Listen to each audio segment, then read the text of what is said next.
Welcome back. This time I'm talking to IvorMectin1, a person who's written a book about strange things that conspiracy theorists say, particularly anti-vaxxers.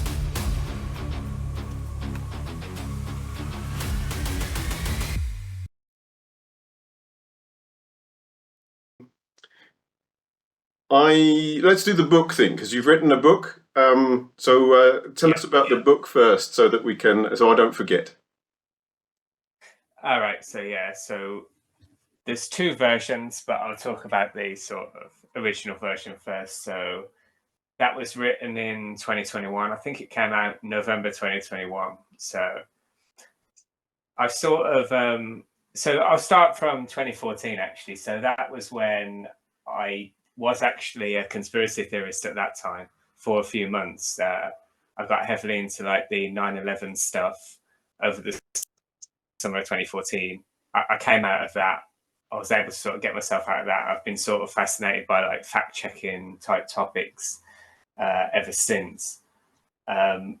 So I never really had like a social media account ever before like 2021. I'm an anonymous one now, so I don't really have that much courage with it. So I created that, and I was talking to, do you know David Gorski? Yes, I'm he's trying to get in touch with him. Yeah, he's great. He doesn't do that much interviews, I think, but he's great. So I saw that he got a lot of like hate mail from his adoring fans. I think he calls it adulation in the end. And I sort of decided I would send him like a positive message because he doesn't seem to get that many of those. So on that, I included like a satirical bingo card of like anti-vax tropes. And then it had 25 on because they only give you like a 5x5 grid.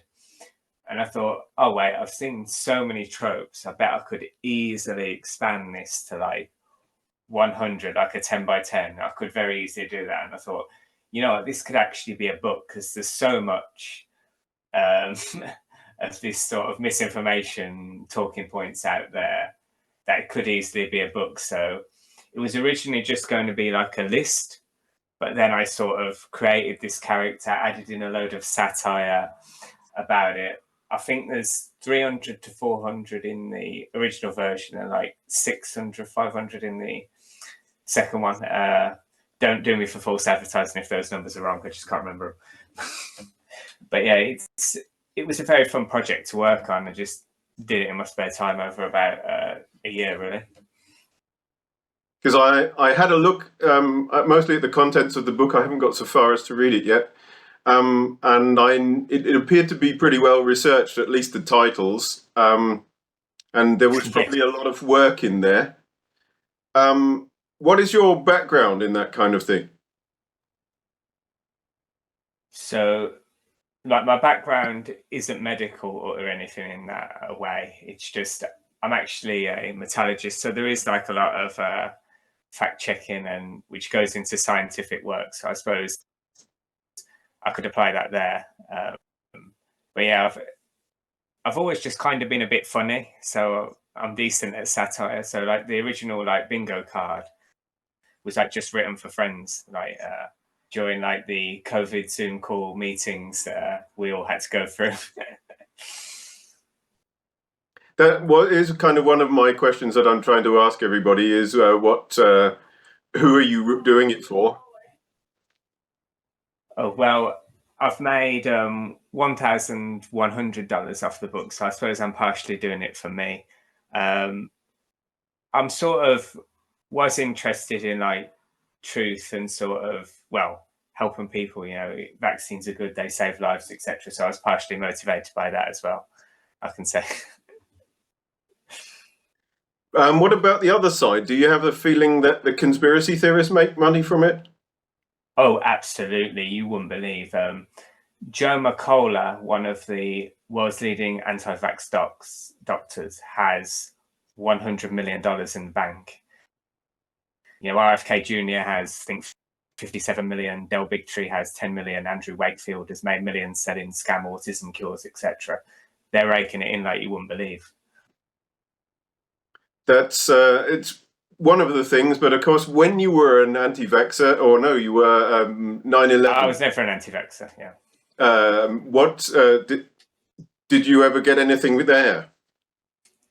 Oh, I didn't.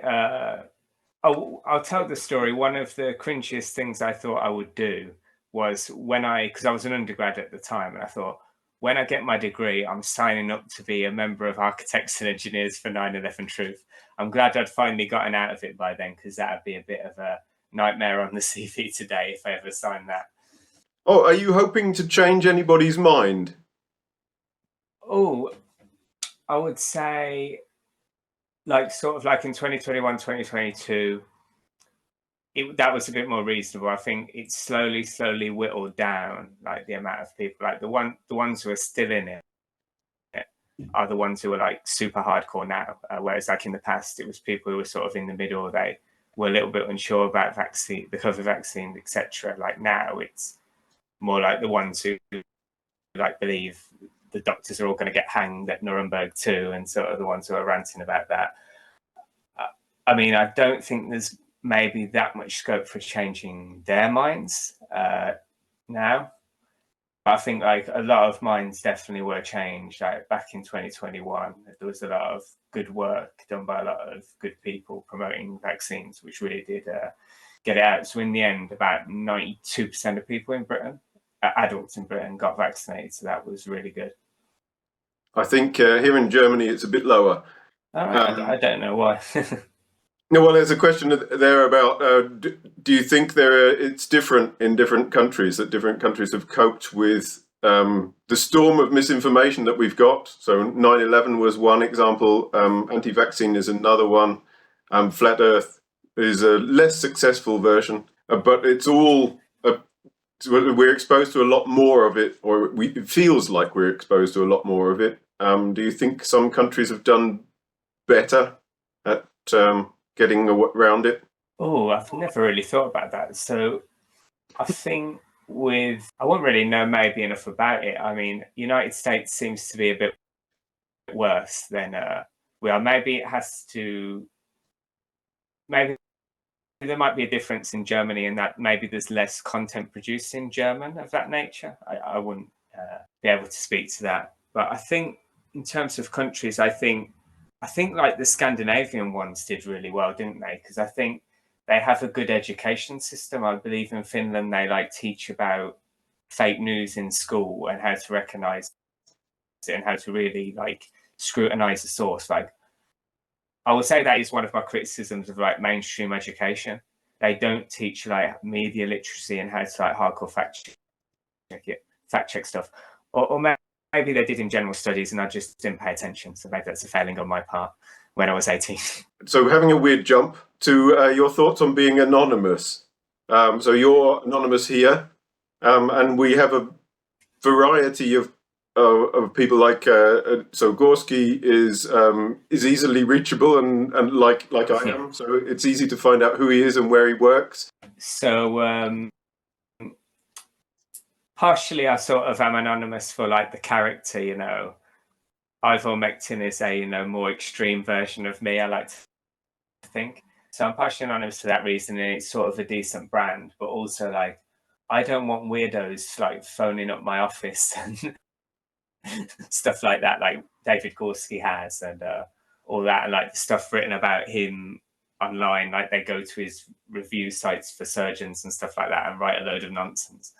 I just sort of think I don't want like people close to me like getting harassed by these people or anything. And do you feel that being anonymous makes it more difficult for credibility? Oh, I suppose because with me personally, like I'm not a doctor or anything, so I suppose really the only thing they could attack me on with like my credibility is to say like you're not really a metallurgist or whatever. But like I don't know why anyone would lie about that in my situation, because like if I was gonna BS someone, I'd say I was a doctor because it'd give me more credibility. So I think if you are a medical professional, being anonymous probably could hurt your credibility, because they could say, where are your qualifications and all this. So I think me personally, no, but it could affect some people. One of the things that I was interested in is, well, that came up anyway, is the distribution in politics of right-wing and left-wing people in misinformation and information. All right. So I would say that in general, it's sort of people on extreme left and extreme right who are more likely to fall for this sort of stuff.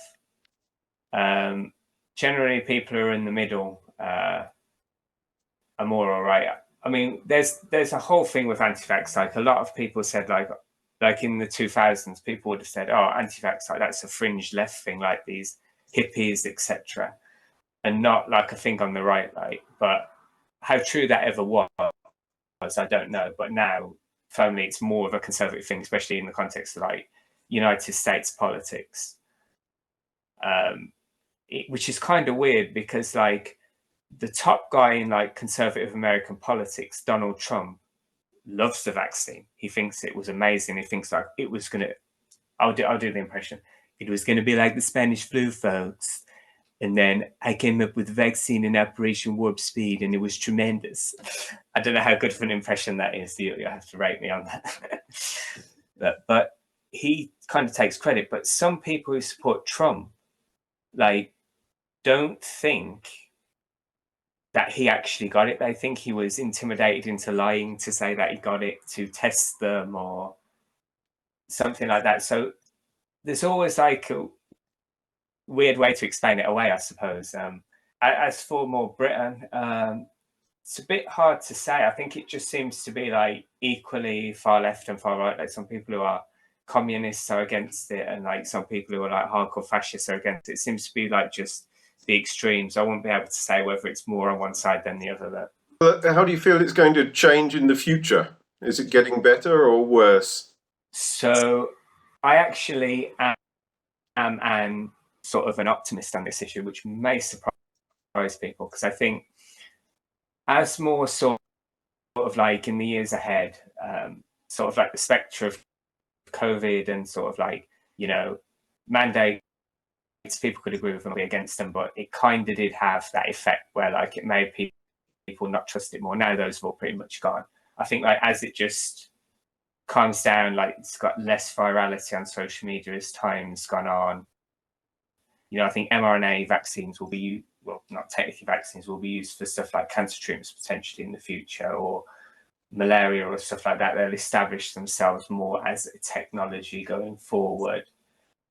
So, and like all the sort of like sensationalist predictions, like, if you get this vaccine, you're dead in 2 years. There's going to be ADE, there's going to be IgG4 class switch, which is going to destroy your immune system. There's going to be vaccine-induced AIDS. All that stuff's going to get you in the next few years if you get it. All those predictions have now sort of gone by the wayside. So I think as there's just less attention on it, less virality on it, there's less scope for negative tropes about it to spread. So if you look at, say, for instance, like Kennedy 24's presidential run, the more Democratic voters hear about him, the more they don't like him. Like only about 20% of Democrats said they had a negative opinion of him at the start of his campaign. Then it shot up to like 44% once they actually heard what he was saying. So I think his appeal with sort of the Democratic Party was mostly just his name recognition. Kennedy's a big name. So I think that this stuff will sort of fade away and recede to maybe pre-pandemic levels in the next couple of years. That's the eternal hope. I could be wrong, but I'm optimistic on it. Although I happen to have seen a couple of posts from people like Kate Shemirani, who are already winding up to be against the potential cancer benefits. Because there was a big story with, was it Mel Gibson's wife, who said she cured herself from 5 forms of cancer with alternative medicine and then had to admit she was lying? Or is that someone else's wife? I can't remember, but that was a big story. Well, it was years ago, but yeah. That's a big climb down. Yeah, the relevancy of it is fading. If you look at like Patreon donations type stuff, like all the big personalities like Malhotra, Brett Weinstein, like their like Patreon donations are like in exponential decline these days. So I think that the amount you'll be able to monetize it moving forward is a lot less, which is obviously a good thing for us. I think the money to be made out of like grifting off COVID has already been made at this point. I suspect you're probably right there. I was always wondering why Andrew Bridgen, for example, started quite so late. I think he missed the opportunity if he was going to make some money. Yeah, there's a load of stuff with him, isn't there? Like, there's this story with his mansion and stuff like that, and his current party is holding a load of his donations. I can't talk to details, I've seen them, but he got a big like $20,000 campaign finance donation in the month before he went anti-vax. And like, there's a lot of sort of questionable stuff about him. I hopefully suspect that when it comes to election time next year, it will be because he's a Reclaim candidate and no one's even heard of Reclaim. They always get like 1% of the vote. So that the average voter will not know who he is or anything. They'll just see XYZ Labour, XYZ Conservative, XYZ Reclaim, and they'll just vote their traditional party line, and he'll be vanish off into the ether forever after the 2024 or 5 elections. I think it's 2024. Where are you? Twitter. On Twitter, how are you feeling that Twitter will develop in the next few years? I think you're supposed to call it X, now, aren't you? But no one ever does. I'm going to still call it Twitter. I mean, Elon Musk is doing like really questionable business decisions. Like, I think if he does actually move forward with the like, you have to pay him to tweet, like there's no free accounts anymore, I think that will be the death of it. It's just such an dug in, like entrenched monopoly, isn't it? On like the microblogging, that whenever there's like a competitor like Mastodon or something else, it gets a bit of traffic for a while, but then everyone kind of forgets about it. Like, I started off a Mastodon, tooted, I think they call it, from it like 10 times. And I've forgotten like everything about it now. So I think it's such an entrenched monopoly that it's hard to kill it almost. But Elon Musk is definitely trying. Yeah, I think there's also a load of stuff about like how in debt the website is since he took over, like because he sort of let a load of like white nationalisty people back on, and like Malone and all these anti-vaxxers and stuff, like, which, you know, you can criticize or not. You can say, well, technically, you know, we live in a society where free speech is legal, therefore anything should kind of go on social media. You can make that argument, you cannot. But obviously, like the big corporate advertisers like Coke, Pepsi, all the big household names don't really want to like advertise on a website where you go on it and you're neck deep in Holocaust denial or anything like that. That seems to be a problem with the upstart GB News as well at the moment. Oh yes, Lawrence Fox has like turned on them, hasn't he? Because he got fired for saying like a kind of unhinged rant about some female journalists. I don't know who she is, but yeah. And then like Dan Wooten got fired, and then Calvin Robinson got fired from it. And apparently Lawrence Fox has tweeted it, I believe, that he's lost 30 mil since it started. So it could be in economic decline very badly. I think there was another story about 6-7 months ago about how one of the original like big investors who put money into it like sold his share for like 5 times less for what he bought it. So it could be gone from the screens in a year if the economics are really that bad behind it. Or it could be like the sort of Rush Limbaugh effect. You know, Rush Limbaugh during like the last few years of his show wasn't actually making any money. It was just like right-wing think tanks donating to his show to keep it alive. It might happen because it sort of like helps them have some form of media out there, even if ironically a right-wing media source isn't competitive in the true free market where you have to get ad dollars or whatever. But yeah, it could be in financial trouble. I heard that they lost 30 million last financial year. That was their. Yes, I think one thing specifically with the TV news market in Britain, especially, is that there's a finite market for it. Like, after you've been going like 2 years, you've got your audience and they're like a captive audience and they'll always watch it. But there's no real growth to like scale it with TV news in Britain because only really like a certain demographic of like old people mostly really watch it in Britain. That is an interesting point, which I haven't prepared for, but it's an interesting point of the news moving more to social media or to other types of media. What is your feeling about that in Britain? I think there's a lot of great opportunities. Like there's a lot of great work in like a lot of alternative spaces, like covering stuff what the mainstream media doesn't cover, you know, not having to be sensationalist and overly polished like regular mainstream media always insists on being. But there's also a lot of like sort of it being social media based has a lot of chance for like hacks and liars to just make stuff up and with lower journalistic standards, etc. So I am like someone who watches a lot of alternative media sources and not really very much mainstream sources. But so finding good ones is hard. But the ones which are good are really good. There's also a lot of chances for like a lot of grifting and disingenuous stuff. So it's a good thing and a bad thing. Because that was kind of highlighted by GB News as well, that they don't actually have any journalists or reporters or anything. They just kind of chat about news that somebody else has done all the work for. Potentially, yeah. I actually did hear that their channel dropped off quite a bit, like in the early months of the war in Ukraine, because they couldn't actually get anyone like in Ukraine to sort of like cover the stuff. Whereas like BBC, obviously they've got the budget to send a load of people over to film with like demining crews or whatever. I mean, some independent people have done that, like Dylan Burns, but mainstream media is always going to have a bigger scope for that. So that's the story I did hear.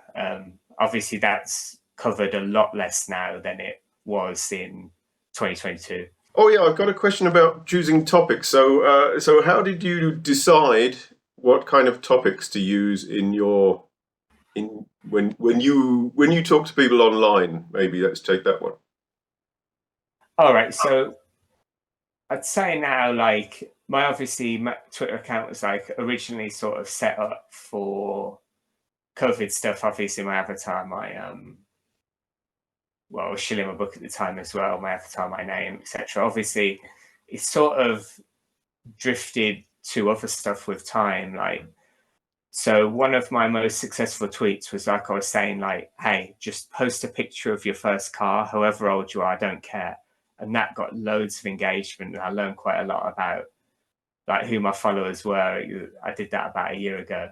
So that was really good. So like just tweeting fun stuff as well is important sometimes as well. I mean, obviously the topic of Ukraine came up as well. I obviously didn't choose it. Russia chose to invade it, and that's what made me choose to go on it. So that was the hot topic for a while. I covered that quite a lot. Yeah, I mean, I don't tweet nearly as much as like I used to back in my heyday. Like when I was like really pushing my book and that, I would like tweet 70 times a day or something like that. I think it's come down to an average of like 5, 6, but over time. But that's so I use it less now, but that's mostly what I tweet about. What are your plans for the future in debunking direction? Do you have any plans to have a second or third volume of your book? Oh, so I would say definitely no. I think it's long enough and bloated enough already, and it's sort of like a kind of de facto dead topic now. Like the amount of coverage it gets is almost nothing. So I don't plan on doing a third version now. I was going to do a third book which was on like general misinformation topics in all sectors. Like I've sort of like not gone anywhere with that though. It was but yeah, I might do eventually. It seems like something that's very current. It will move to another subject, probably something different that we maybe not expect. Maybe cancer, maybe another one. Medicine seems to be one of the more lucrative ones for the other side to make money from, because you can sell like miracle cures. And books. So Malhotra is famous, or got started. I think his first thing, where he got interested in it, was when he sold a book on a somewhat dubious diet. Oh yeah, I remember that. So it was something about like just completely cut sugar and consume mass amounts of saturated fat. I think it definitely was quite dodgy. He also like published an article saying that statins were killing tons of people when they weren't, like in a medical journal. Like he like sells himself as like this massive doctor who's like really famous and that in the medical world, but the reality is he never was. He's just sort of like telegenic, really, isn't he? And he can sell himself as like the uber moral sort of doctor who's looking beyond whatever the mainstream medical world to bring you all the information. He even got came on the BBC for this. He got on BBC News like 6 months or so ago to kind of say negative things about vaccines and statins, which like who at the BBC was hiring was sort of booking the guests on that day. It's terrible. Although the BBC do have an unfortunate history of mostly taking the whichever party wins view, so the mainstream view, and then always having but apart from that, here's some really fringe belief guy to tell you something else. Yeah. I mean, yeah, I kind of always laugh because like people on the super right wing like say BBC is like pro-Marxist or whatever. Like, yeah, that always gets a laugh out of me when people say stuff like that. Yeah, I don't know the history of this, but did BBC at the time like push Wakefield aggressively before he got exposed? I wouldn't know, but that would be interesting to learn whether they did or not. Might have to look that one up. Yeah, I mean, he was a appalling grifter. He was. He did a load of illegal experiments which put a child in a coma and stuff like that. He's a vile individual, really. I think, yeah, I'm not sure whether he got worse afterwards. He's now in the US, still doing the same thing. I think now as well, he's had to sort of, many of sort of the anti-vaxxers, they start as like saying, I'm just against this one vaccine, like he did that. We should just give children free individuals instead of, them put together in the MMR. So he started off by expressing that nuanced position. And it had to eventually go to actually all vaccines are bad and I'm working with RFK and all the rest of it. So the same is sort of happening with a lot of these sort of COVID vaccine doctors like Malone and a few others, where they're now having to shift from COVID vaccines were bad to all vaccines were bad. Because I think they know that the amount of people who were genuinely hesitant about the COVID vaccine, they've either eventually worked around to getting it, or they sort of like just didn't get it and just forgot about it and have now moved on.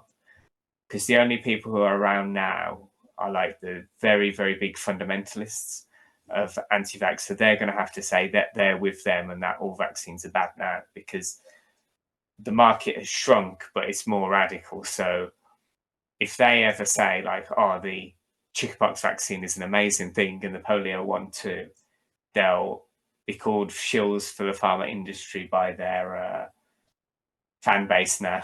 Kennedy, RFK Jr., actually moved in the other direction. Samoa. And then he came out recently saying, no, I'm not against all vaccines. I'm not an anti-vaxxer. I'm just anti this vaccine, which is a lie. Sort of like how the propaganda actually works is you see a lot of this in other sort of propaganda areas. It's sort of like they know that the term like anti-vax or Holocaust denier is like bad for them. They know that they don't want to be labeled that. So like RFK will say stuff like, I'm not anti-vax, I just like want there to be ethics, or I want there to be proper science on it, or whatever. So what happened, I think it was Lex Fridman who actually just asked him like, okay, you say you're not anti-vax, but can you say something like good about vaccines, or which vaccines do you like? And he just couldn't, his brain sort of just short-circuited, and he just went into like speech, Breaking up now. which are negative. So it has these sort of like 2 to 3 minute speeches which are pre-rehearsed, and he just went into one of those. So he absolutely definitionally is anti-vax, because you can't name a single vaccine which is given to children which is good, right? So yeah, you have to sort of say when you're saying propaganda, like, I'm not XYZ, I just have questions. Why is it that anyone who has questions about XYZ is given this term to smear them by the mainstream media, etc.? Like, you know, the sort of like, we're not Holocaust deniers, we just have questions about the integrity of the gas pressure and how it could have been sustained by the doors or whatever, when they are just blatantly doing the propaganda. Yeah. Essentially, if you are like, they'll quote that document, which I think it was like one specific camp in one specific year, which is like 30,000 people died, except that statistic didn't relate to all the people it was died. It was just like people who were used in a certain way. And they say, you see, only 30,000 died, when the document itself says at the bottom in German, like, this can't be used as an estimate of how many people died or anything, but they just crop that off.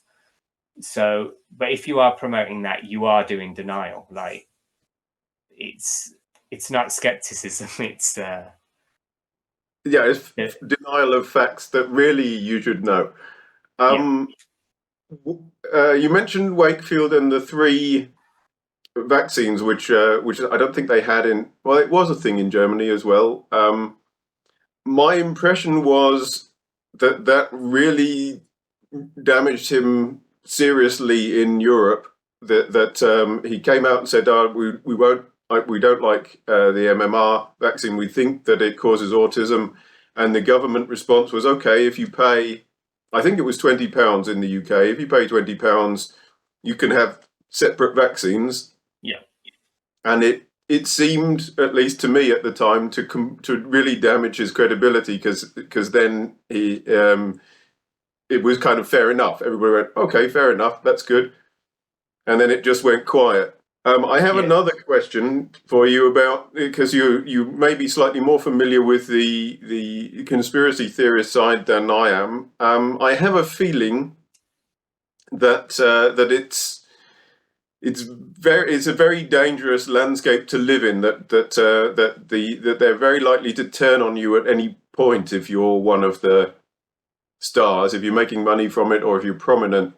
That if you say the wrong thing, or you don't pick up on the new big thing, you kind of get attacked even worse than anybody else gets attacked. They seem to really go for each other. Did you have that at the time? So I wasn't like active on social media. I just like watched the videos. I didn't like comment or anything like that, so I could not speak to that experience. But it really is true. So I'll sort of talk about a friend's experience, Brent Lee, who I do a podcast with. He is, if you are like someone who does against it. But if you're someone who is like a big ex-believer, they will hate you. They will say you're like, you never believed it. You were just being paid by the government the whole time to like spy on them or something, which when you think about it, doesn't make any sense. Because if you were paid by the government on them, why blow the cover, and come out as not believing it?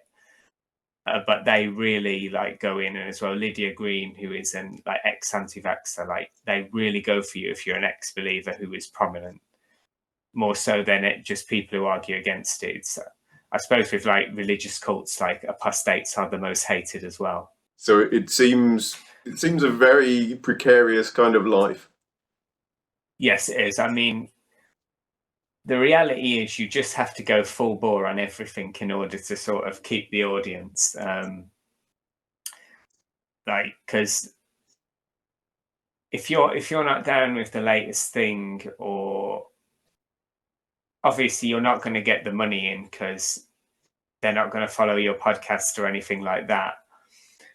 But also you'll be viciously attacked. Yeah. So the reality is there's like, has Alex Jones or someone like that ever come out on his podcast and said like, actually, there wasn't any conspiracies done by the government this week, we can sort of relax a little bit? Of course, he's never said that, because it's always, everything has to be a conspiracy, because that's how you sort of get the income, how you keep the attention of the audience. Now you stop them from turning on you.